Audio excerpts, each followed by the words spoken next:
Hi, my name is Romen, and welcome to Romen's Roulette. This is a game show where we test our contestants on the history of Europe, and today's subject is the dissolution of the USSR. And our contestants for today are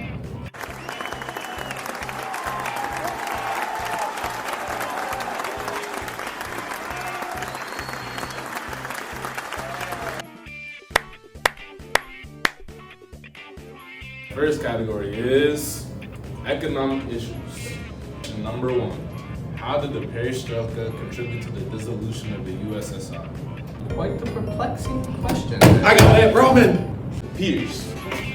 Perestroika contributed to the dissolution of the Soviet Union because it didn't provide a foundation for a strong market economy.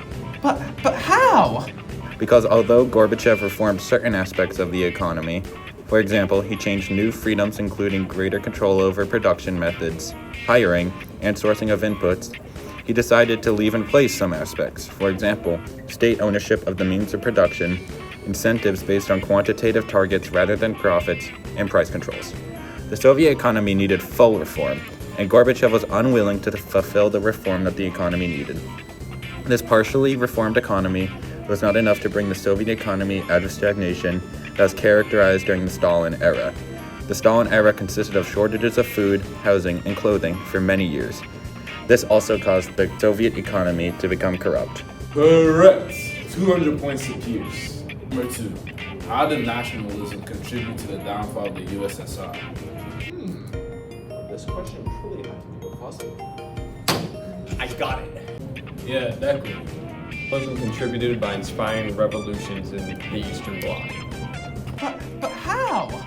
Because the nations under Soviet control in Eastern Europe were all independent prior to World War II, and each had their own identity and culture. Gorbachev's reforms allowed free thought to spread once more, and with it the Soviet repression of nationalist ideas was lifted. The subsequent explosion of nationalism and reemergence of nationalist identities within the Eastern Bloc, alongside discontent with the Soviet government, led to revolution. Although most revolutions, such as the Velvet Revolution in former Czechoslovakia, were peaceful, some such as Romania's revolution against Ceausescu led to widespread violence. It is correct. 200 points for Declan. For category number 3, we have politics.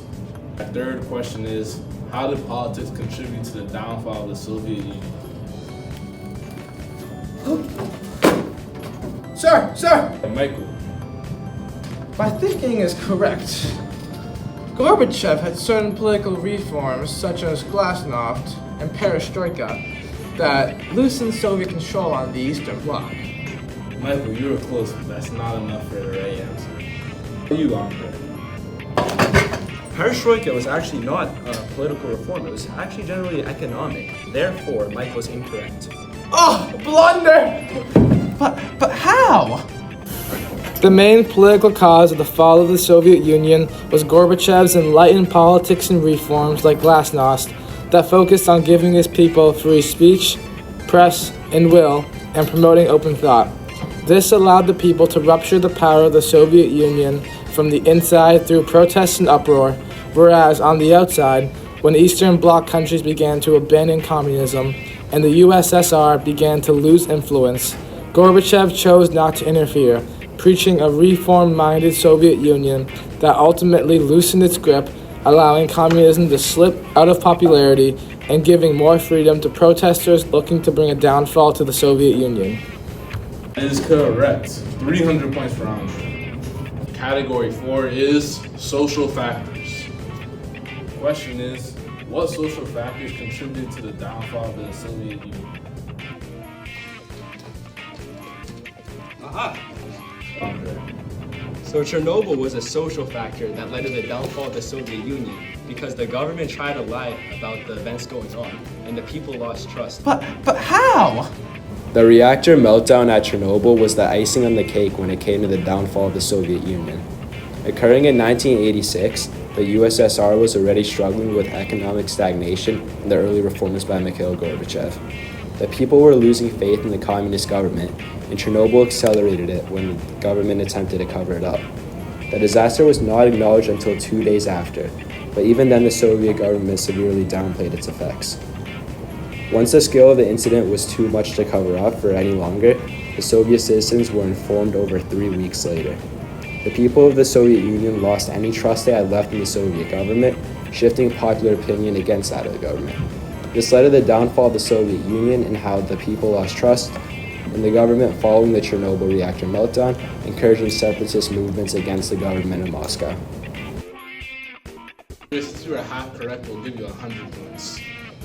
So our biggest loser of the night is Michael with 0 points.